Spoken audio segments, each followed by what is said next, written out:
she to be buried in Christian burial that willfully seeks her own salvation. 'Tisn't so, therefore make it straight. How can that be, lest she drown herself in her own defense? Why 'tis found so. It must be say offendendo. It cannot be else. For here lies the point. If I drown myself wittingly, it argues an act. An act hath three parts. It is to act, to do, to perform. Argal, she drowned herself wittingly. Nay, but hear you, good man Delver. Give me leave. Here lies the water. Good. Here stands the man. Good. If the man goes to the water and drown himself, it is will he know. He goes. Mark you that. But if the water comes to the man and drown him, he drowns not himself. Argal, he who is not responsible for his own death, shortens not his own life. Cudgel thy brain no more about it.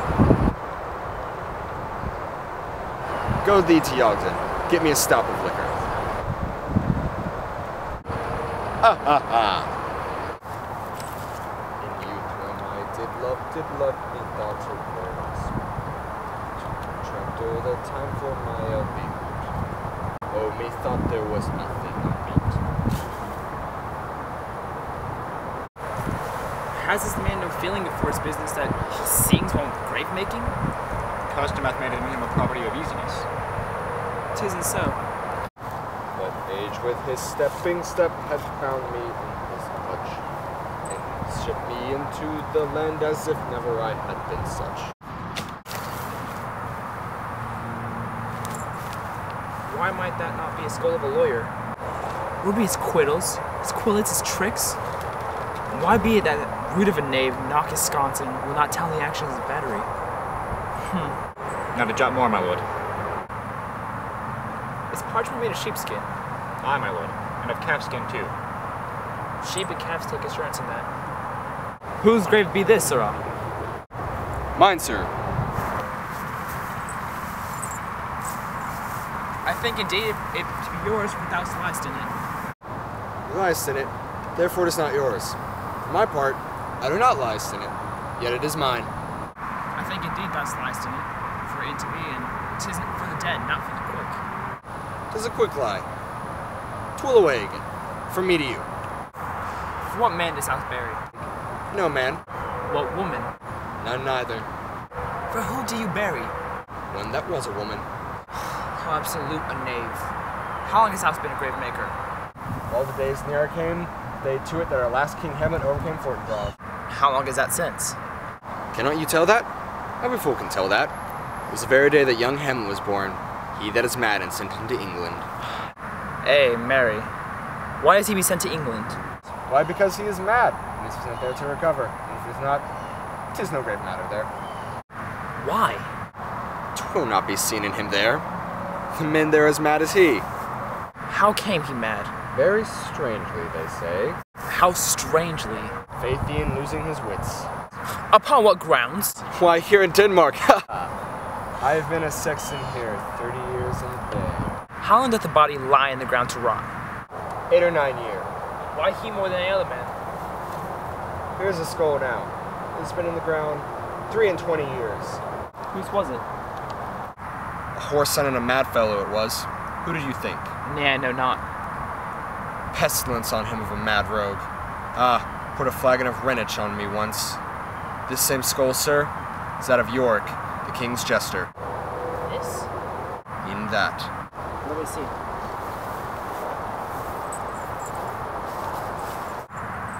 Alas, poor York. I knew this man Horatio. He was a man of many jests and quite some fancy.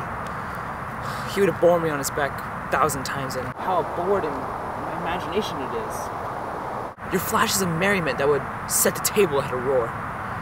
Not one now to make fun of your own grinning. Quite chop-fallen. Now get you to the lady's chamber. Tell her to paint me an inch thick, the favor she must come. Alas, here comes the king.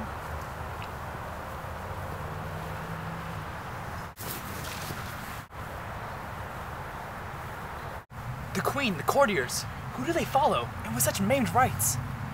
This doth betoken the course that they followed it with desperate hand. Fordo in its own life. 'Twas in state. couch me a while, and mark. What ceremony else? That is Laertes, a very noble youth. Mark. What ceremony else? Her obsequies have been as far and large as we have warranty. Her death was doubtful, but that great command o'ersways the order. She should in ground unsanctified have lodged to the last trumpet. Must no more be done? No more be done. We should profane the service of the dead to sing a requiem, and such rest her as peace-parted souls. I tell thee, churlish priest, a ministering angel my sister shall be, while thou liest howling. What? The fair Ophelia!